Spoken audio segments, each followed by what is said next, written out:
My husband handed me a $2 lottery ticket and a mocking smile while he signed a $13,000 cruise package for his 29-year-old secretary. "It's all that's appropriate for your situation, Elena," he whispered, his voice echoing in a room filled with people who used to respect me. They all laughed, a chorus of polished, cruel voices, never imagining that the crumpled slip of paper in my hand was about to dismantle their entire world. But before I tell you how $100 million can become a weapon, I want to know who is riding with me today. Where are you tuning in from, and what time is it in your corner of the world?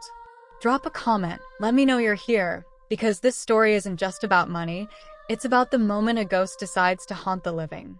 The silence in the Vance estate was a heavy, physical thing, polished to a high shine, like the cold marble floors I had walked on for 40 years. At 72, I had become an expert in that silence, a silent witness to my own erasure. Valentine's Day was always my husband Julian's favorite day to perform. He loved the optics of success, the rare vintage wine, the 6-month waitlist at the city's most exclusive restaurants, and the way he could adjust his silk tie in the mirror and see a man of power. I was merely the accessory he had forgotten to polish, a quiet fixture, expected to smile and fade into the wallpaper. "Elena, you're hovering," Julian said, his eyes never leaving the glowing screen of his tablet, where he was tracking the pre-market opening for the Asian exchange. "The car will be here in 20 minutes, and if you haven't finished the seating arrangements for the spring gala, leave them for tomorrow. You're starting to look tired, Elena, and frankly, it isn't a good look for tonight."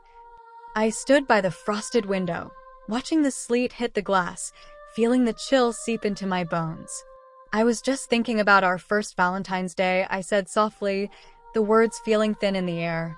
"Back in that tiny apartment on 4th Street, where we shared a single pizza on the floor because we couldn't afford chairs." Julian's thumb paused on the screen for a fraction of a second, and a flicker of something old, perhaps a ghost of a memory, passed over his face, but it was quickly replaced by a sharp, cold annoyance. "We were poor then, Elena. Don't romanticize struggle. It is beneath you, or at least it should be." Our son Leo walked into the dining room then, a 38-year-old mirror image of his father, checking his gold watch with the same impatient arrogance. He didn't even look at me as he went to the sideboard to pour a glass of water. "Dad, I checked the itinerary for Sarah's bonus trip," Leo said, his voice casual, as if I were a piece of furniture instead of his mother. "The Mediterranean suite is confirmed. 14 days, private butler, shore excursions in Rome, the works." "She's thrilled, Dad." My heart didn't break, it was far too old for that, but it did contract with a sudden, sharp pain. Sarah was Julian's executive assistant, a woman who had been in his life for 18 months and looked through me as if I were a pane of glass. "She's been an asset during the merger," Julian said firmly, finally looking at me with eyes that held no warmth. "Efficiency should be rewarded. Wouldn't you agree, Elena?" I looked at them both, the two men I had fed, shielded, and loved for decades, and realized they were already speaking of me in the past tense. 14 days in the Mediterranean is a very generous reward for 18 months of work, I replied, my voice as brittle as dry leaves. Julian stood up, smoothing his designer suit jacket with an air of finality. "It's a business expense, Elena, something you wouldn't understand." Speaking of rewards, he reached into his pocket and pulled out a small, plain white envelope, tossing it onto the table where it slid across the polished wood and stopped right at my fingertips. "Happy Valentine's Day." I opened it, and there it was, a single $2 lottery ticket. "I saw it at the gas station when I was filling up the Bentley," Julian said, "and I thought Elena loves her little hobbies, her roses and her scrapbooks. Why not give her a dream? It's a $100 million jackpot tonight. Just think of what you could do with all that money." He laughed, and Leo joined him, a dry, synchronized sound that felt like sandpaper against my skin. "It's appropriate for your situation, Mother," Leo added. "You have everything you need. So at your age, luck is the only thing left to hope for." I felt the heat of humiliation rise in my chest, a burning fever of shame, as I tucked the ticket into the pocket of my cardigan. "I'll make sure to keep it safe," I said, my voice steady despite the roar in my ears. Julian checked his watch one last time, dismissing the moment. "The car is here, let's go. And Elena, don't lose that ticket. It's the most excitement you're likely to have all year." As I walked to the door, I didn't look at the luxury car waiting outside, and I didn't look at the man I had spent my life building an empire for. I felt the thin, cheap paper of the ticket in my hand, and I realized they had made a fatal mistake. They thought I was a relic, a ghost of a woman who had forgotten how to fight. They had no idea that a ghost is the most dangerous thing in a house, because it sees every secret and it has nothing left to lose. I memorized the numbers on that ticket as we stepped into the freezing night, the sleet stinging my face, and I knew, with a cold, terrifying certainty, that the game was no longer being played by their rules. The drive to the restaurant was a masterclass in psychological isolation. Julian and Leo sat in the back of the Bentley, their voices low, weaving a tapestry of numbers, acquisitions, and power plays that carefully excluded me. I sat in the front passenger seat, watching the wipers clear the sleet in rhythmic, hypnotic strokes, feeling the weight of that $2 ticket in my pocket. It felt heavier than lead. The restaurant was a cathedral of glass and gold, the kind of place where the waiters move like shadows and the bill for a single bottle of water could feed a family for a week. As we were led to our table, I saw the way people looked at Julian, with a mixture of fear and envy. They looked at me too, but their eyes skipped over me, landing instead on the empty space behind me. I was the venerable wife, a piece of living history that had no place in the modern digital world they occupied. "Order whatever you like," Elena, Julian said, not looking at the menu. He already knew what he wanted. He always did. He liked the rarest cuts, the things that required a sharp knife and a strong stomach. I ordered a simple salad, my appetite long since buried under layers of resentment. So Leo began, leaning forward, his eyes bright with a predatory glint. "I spoke with the legal team this morning. The restructuring of the estate is almost complete. We just need Mother's signature on the final trust documents to move the assets into the new holding company. It's for your protection, of course," he added, giving me a smile that didn't even attempt to reach his eyes. I took a slow sip of water, feeling the cold liquid slide down my throat. "My protection," I repeated, letting the words hang in the air. "Like the protection you're giving Sarah with her Mediterranean cruise?" Julian's fork clattered against his plate, a sharp metallic sound that made the couple at the next table turn their heads. "Don't be tedious, Elena. We've discussed this. Sarah is a key component of the firm's future. You, on the other hand, are the firm's legacy. And legacies need to be preserved, tucked away where they can't be tarnished by the day-to-day grind of business. It's about the house, isn't it?" I asked, my voice barely a whisper. "My father's house. The one he left to me. The one you've spent the last decade trying to fold into your corporate portfolio." Julian leaned in, his voice dropping to a dangerous, silky register. "That house is a liability, Elena. It's old, it's drafty, and the land is worth 10 times what the structure is. Moving it into the holding company is the only logical step. You'll still live there, of course, until it's no longer practical." "Until you decide I'm no longer practical," I countered. Leo sighed, the sound of a man losing patience with a difficult child. "Mother, you're being dramatic. No one is throwing you out. We're just streamlining. You should be grateful we're taking the burden off your shoulders." I looked at the two of them, the men who shared my DNA and my name, and I saw the truth. They weren't just waiting for me to die. They were actively clearing the path for my departure. The cruise for Sarah wasn't just a bonus. It was a celebration of a new era, one that didn't include a 72-year-old woman with little hobbies. The rest of the dinner passed in a blur of forced civility. When we finally returned home, the sleet had turned to a thick, suffocating snow. Julian and Leo retreated to the study, the clink of ice against crystal signaling the start of their nightly post-game analysis. I climbed the stairs to my room, every step feeling like a mile. I didn't turn on the lights. I sat on the edge of my bed, pulled the lottery ticket from my pocket, and turned on my phone. The glare of the screen was blinding in the dark room. I navigated to the official lottery website, my breath hitching in my chest. The numbers were there, glowing like embers. 0, 8, 19, 24, 33, 45, and the Powerball 12. I looked at the ticket in my hand. 0, 8, 19, 24, 33, 45, 12. I didn't scream, I didn't cry, I didn't feel the rush of joy I thought would come with $100 million. Instead, I felt a profound, bone-deep silence. For the first time in 40 years, the power in this house didn't belong to Julian. It didn't belong to the Vance name. It belonged to me.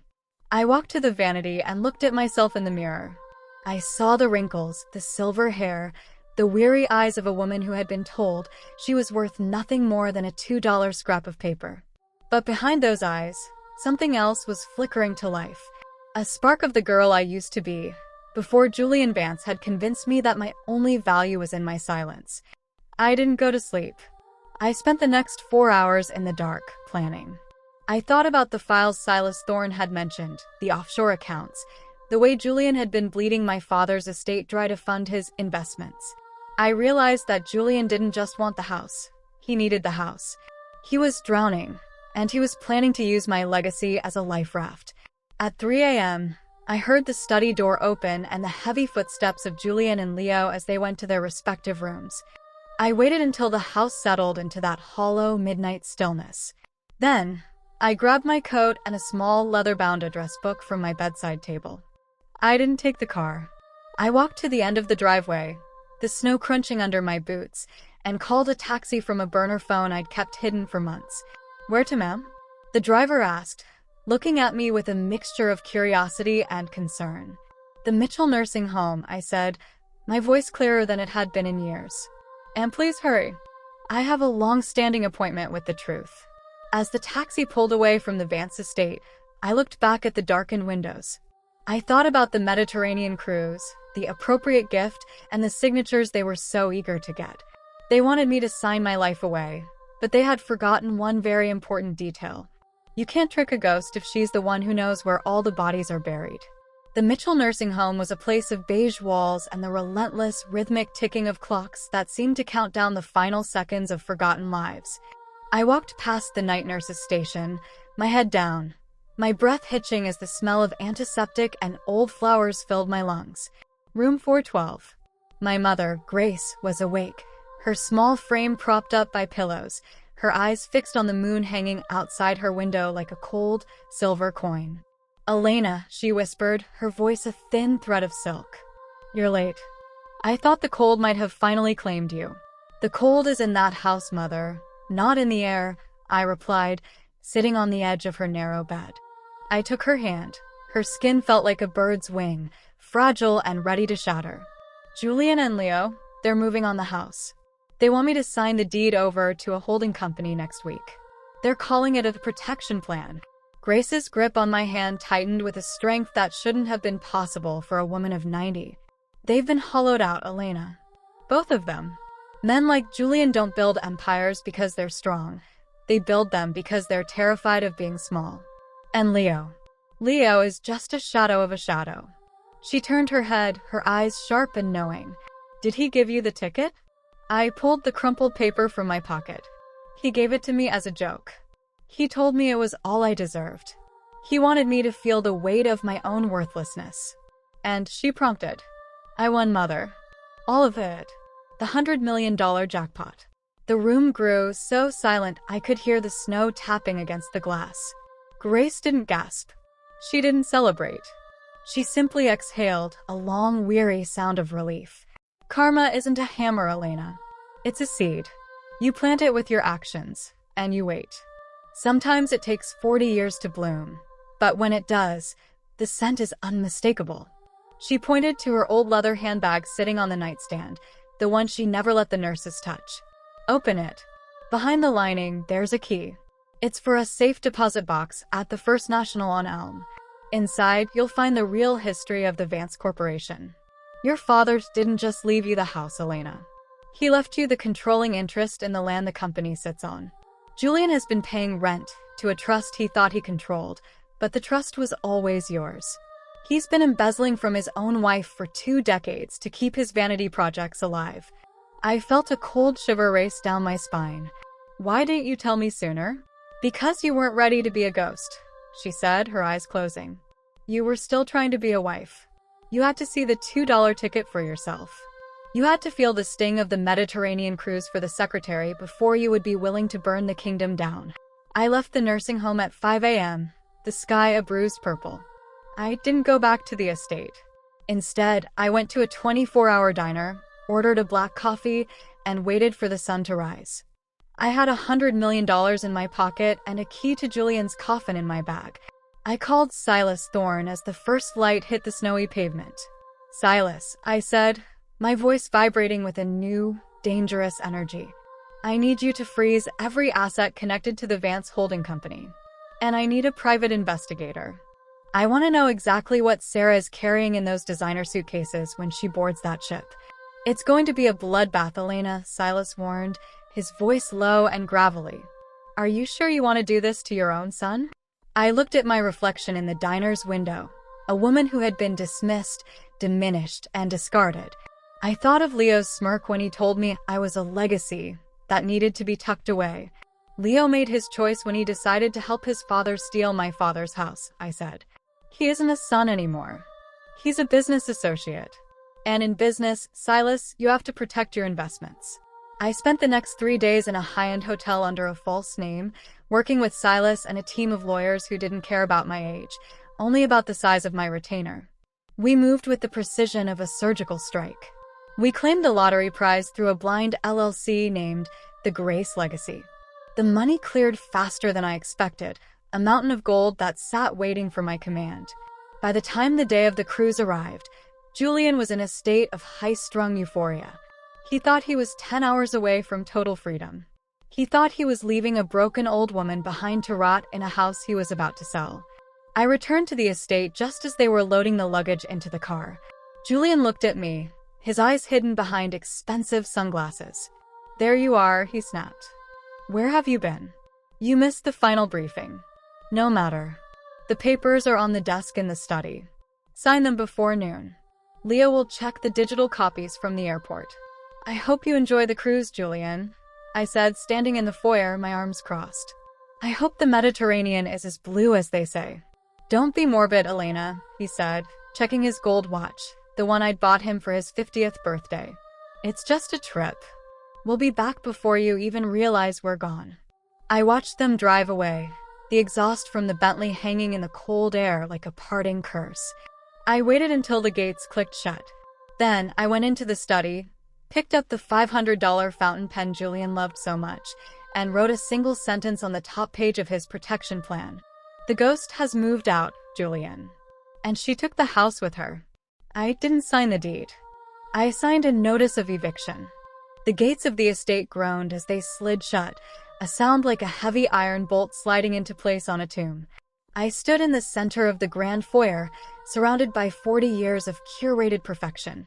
The Persian rugs, the oil paintings, the crystal chandeliers, and for the first time, I didn't see a home. I saw a crime scene. Julian and Leo were likely at the airport by now, sipping complimentary sparkling water in the first-class lounge, tozenji to their own brilliance. They were probably laughing about the insurance policy they'd left for me to sign, unaware that I was currently holding the match that would burn their entire paper empire to ash. I walked into Julian's study, the air thick with the smell of old tobacco and unearned confidence. The protection documents were sitting on his mahogany desk, precisely aligned, waiting for my shaky, elderly hand to sign away my life.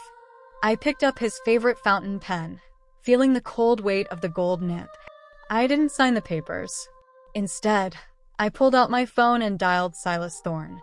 "They're gone, Silas," I said, my voice cutting through the silence of the room like a blade. "Begin the filing. I want the injunction on the Vance Holding Company served the moment their flight enters international airspace. They shouldn't have a single working credit card by the time they land in Barcelona." "And the house, Elena?" Silas asked, his voice crackling with a grim sort of anticipation. "I'm exercising the reversionary clause," I replied. "Since Julian defaulted on the rent payments to my father's trust 6 months ago, the lease is void. He's no longer the owner. He's a squatter. Send the locksmiths. I want every code changed, every biometric lock reset. If they want their clothes back, they can ask the sheriff." I spent the afternoon watching the locksmiths work. It was a rhythmic, mechanical sound, the clicking of tumblers, the whirring of new digital interfaces. By 4 p.m., the house I had brought into the marriage was legally and physically mine again. I walked through the rooms, trailing my fingers along the walls, feeling the Vance name peeling away like old, cheap wallpaper. Then my phone buzzed. It was a notification from the private investigator Silas had hired. A series of high-resolution photos flooded my screen. The first was of Sarah at the terminal. She wasn't just carrying a carry-on. She had 4 massive trunks, all brand new. The second photo made my breath catch. It was a shot of her meeting a man in the shadows near the departures gate, a man I recognized instantly. Marcus Thorne, Silas's own estranged nephew and Julian's biggest rival in the real estate market. They weren't just having a cruise, and it wasn't just an affair. Sarah was handing Marcus an encrypted hard drive. Julian wasn't just being cheated on, he was being liquidated. His golden girl was the one who had been feeding his company's secrets to the vultures for months. I almost felt a pang of pity for Julian. He had spent his life thinking he was the smartest predator in the room, never realizing he had invited the most dangerous one into his bed. But the pity died the moment I remembered the $2 lottery ticket and the way he'd looked at me, the woman who had actually built him, as if I were a decaying piece of fruit. By 8 p.m., my phone began to vibrate. It was a text from Leo. "Mom, what's going on? Dad's corporate card just got declined at the duty-free shop. There must be a mistake with the bank. Call the private banker and fix this." No. I didn't reply. 5 minutes later, the first call from Julian came in. I watched the screen glow with his name, Julian Vance. I let it ring until it went to voicemail. Then I blocked the number. I sat down in the dining room, at the head of the table where I had sat for 40 years as a second-class citizen. I poured myself a glass of cold water and pulled out the $100 million ticket, setting it on the table in front of me. I wasn't alone. Aunt Marlene, my only ally in the family besides my mother, walked in through the side door. She looked at the new locks, then at me, and finally at the ticket. She didn't say a word. She just walked over and placed a hand on my shoulder. "The ship docks in Barcelona in 12 hours, Elena," she said softly. "What happens when they realize they can't afford the suite?" I smiled, a slow, cold movement of my lips. "Oh, the suite is already canceled, Marlene. I had Silas buy the reservation out from under them. Sarah will find her trunks on the pier, and Julian will find out that the Mediterranean is very cold this time of year when you're standing on the dock with nothing but a $2 dream." I looked at the sleet hitting the window and thought about the appropriate gift Julian had given me. He was right about one thing.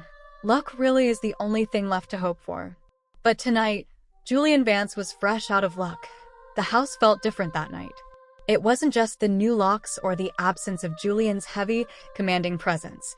It was the atmosphere itself, a strange, electric stillness that happens only when a long-standing life finally collapses.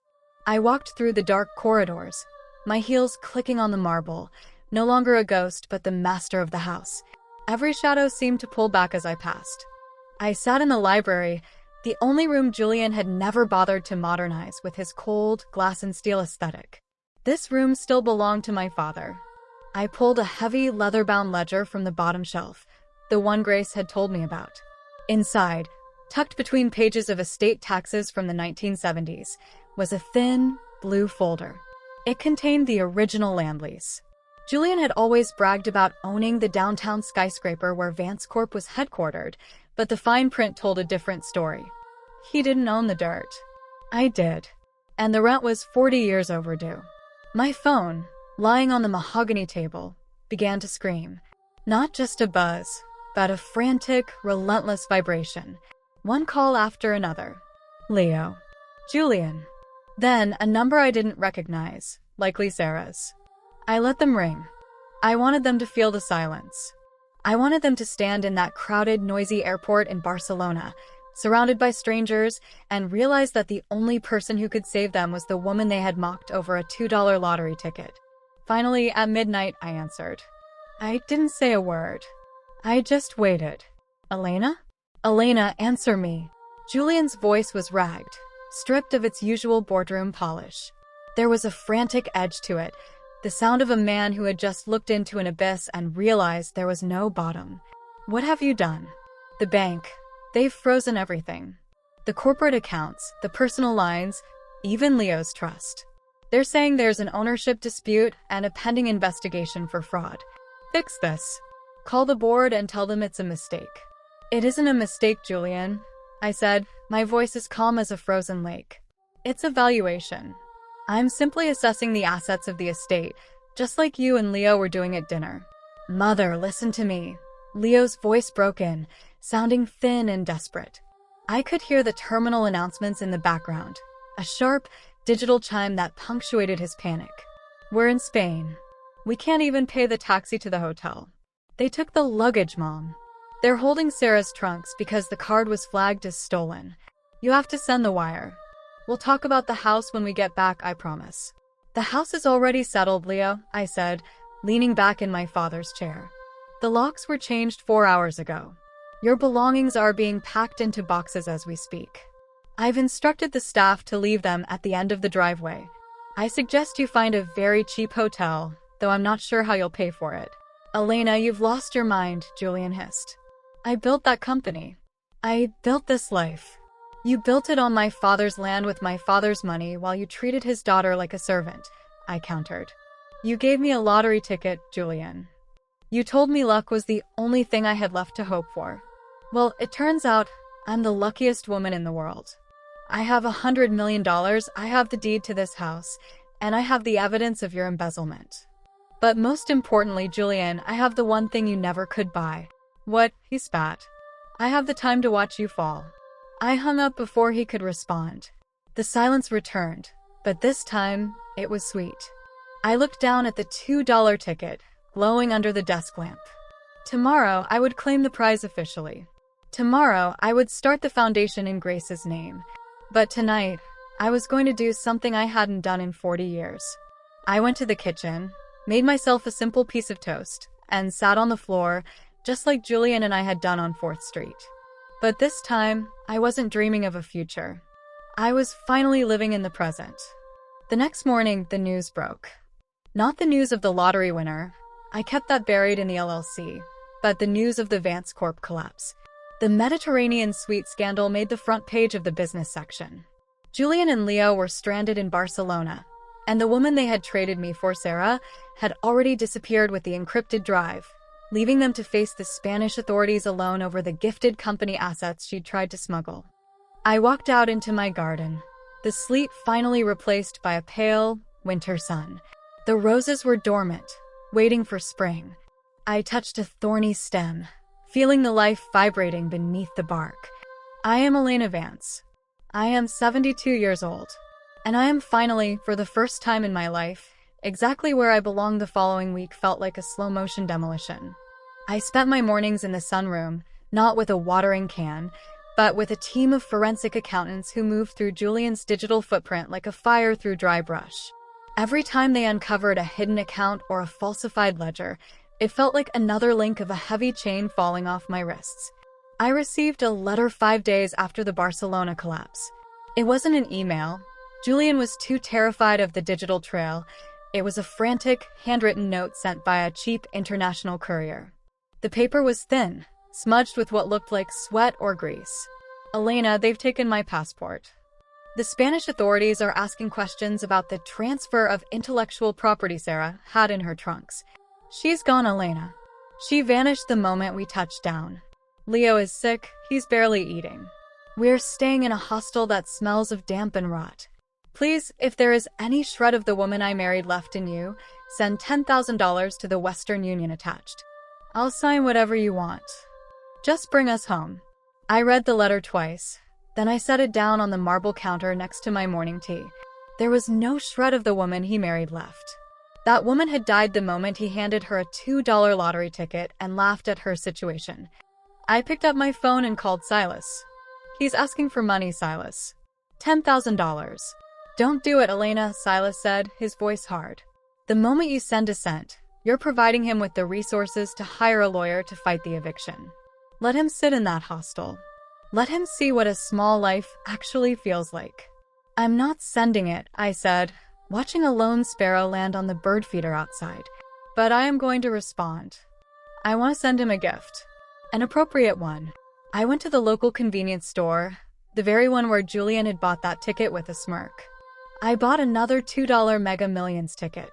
I placed it in an envelope with a note that said, "Who knows? Maybe luck will find you this time. It's all that's appropriate for your situation, Julian. I sent it overnight. It cost me $80 to mail a $2 joke, and it was the most satisfying money I had ever spent. By Friday, the Grace Legacy Trust was fully operational. I had transferred the first $5 million into an account dedicated to the restoration of the city's public gardens. I wanted beauty to grow in places where Julian had only seen dollar signs and concrete. I also hired a full-time nursing staff for the Mitchell nursing home, not just for my mother, but for every resident in that wing. No one was going to be forgotten on my watch. I was sitting in the library that evening when a knock came at the door. It wasn't the police, and it wasn't a lawyer. It was Sarah. She looked different. The designer heels were gone, replaced by scuffed boots. Her hair was pulled back in a tight, nervous bun. She looked like a woman who had been running for a very long time. "I'm not here to fight you, Elena," she said, her voice trembling as she stood in the foyer. "I'm here to bargain." I didn't invite her in. I stood at the top of the small stairs, looking down at her. "You have nothing I want, Sarah." "I have the drive," she whispered, pulling a small silver stick from her pocket. "The one Marcus Thorne wanted." I didn't give it to him. I realized the moment we landed that he was going to set me up as the fall girl. This drive contains the encryption keys to Julian's offshore accounts. There's almost $12 million hidden in a bank in the Caymans. Money the forensic team hasn't found yet. "And what do you want for it?" I asked. "Protection. And a ticket to somewhere Julian Vance can never find me." I looked at the drive, then at the girl. She was young, ambitious, and utterly hollow. She had tried to dismantle my life for a cruise and a dream of power, only to realize that the men she served were monsters. "I'll take the drive," I said. "And I'll give you a choice. I can call the police right now and hand them the drive and you, or I can give you a bus ticket to the Midwest and $500. No more, no less." She stared at me, her eyes wide. $500? "Elena, there's $12 million on that drive." "The $12 million belongs to the trust," I said coldly. "And $500 is more than the $2 Julian gave me. Take it or leave it, Sarah. My patience is as thin as my skin." She took the money. She left the drive. I watched her walk down the driveway, a small, inconsequential figure in the vast, snowy landscape. I took the drive to the study, plugged it in, and watched the numbers scroll across the screen. 12 million. A drop in the bucket compared to the jackpot, but a vital piece of the puzzle. I sent a message to the bank, initiating the recovery process. Julian's secret hoard was gone. His golden girl was gone. His son was broken. And I was sitting in a house that finally felt like it belonged to me. The following weeks were a study in the mechanics of collapse. A man like Julian Vance doesn't fall all at once. He shatters in stages, like a skyscraper undergoing a controlled demolition. Each floor of his ego pancaked into the one below it, and I sat in my garden, watching the dust settle from a distance. I received a call from Leo on a Tuesday. He wasn't shouting anymore. He sounded small, his voice thin and reedy, filtered through the static of a cheap calling card. "Mother," he said, and the word felt heavy, as if he were trying on a garment that no longer fit. He's not well." The Spanish police brought him in for questioning again. They think he's part of a larger money laundering ring because of the account Sarah opened in his name. We haven't slept in 48 hours. I adjusted the shawl around my shoulders, looking at the dormant rose bushes. Sleep is a luxury of the innocent, Leo. Or at least the prepared. Have you found a way to pay for a lawyer yet? With what? He barked, a flash of his old arrogance sparking before dying out. You've frozen everything. We're eating at a soup kitchen run by a church in the Gothic Quarter. Is this what you wanted? To see your son begging for bread. I wanted you to understand the value of $1, Leo, I said, my voice devoid of malice. You and your father spent decades treating people like line items on a balance sheet. You looked at me and saw a depreciating asset. Now you're experiencing what it's like to have no value at all in the eyes of the world. It's a profound education, don't you think? Please, he whispered. Just one flight. One ticket for me. I'll leave him here. I'll do whatever you want.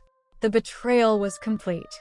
He was willing to abandon his own father, the man he had idolized and imitated, just to crawl back to the comfort he had never earned. You were always so much like him, Leo, I said, and then I hung up. I didn't block him this time. I wanted him to be able to call and hear the dial tone, the sound of a door that would never open again. By the end of the month, the Grace Legacy Foundation was the talk of the city.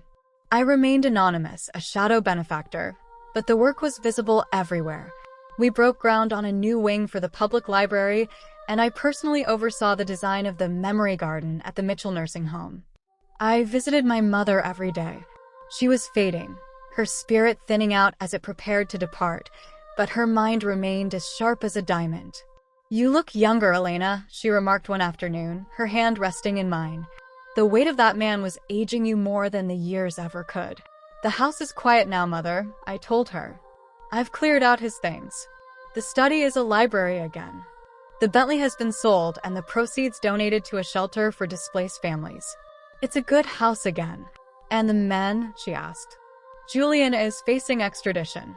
Silas says the federal government is interested in his offshore activities. Sarah's drive provided enough evidence to keep a dozen lawyers busy for a decade. As for Leo, he's working as a translator for tourists in Barcelona. He's finally using that expensive education for something practical. Grace smiled, a tiny flickering thing. You did well, Elena. You didn't just win the lottery. You won your life back.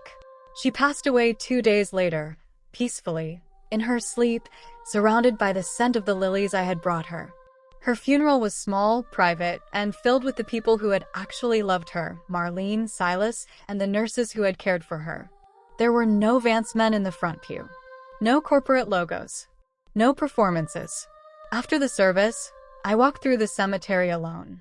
The air was beginning to turn, the first faint scent of spring hidden beneath the damp earth. I felt a sense of completion that no amount of money could buy. I had protected my legacy. I had honored my mother, and I had taught a lesson that would be whispered in the halls of the Vance Corporation for generations. I returned to the estate that evening. The lights were on, casting a warm, golden glow across the snow.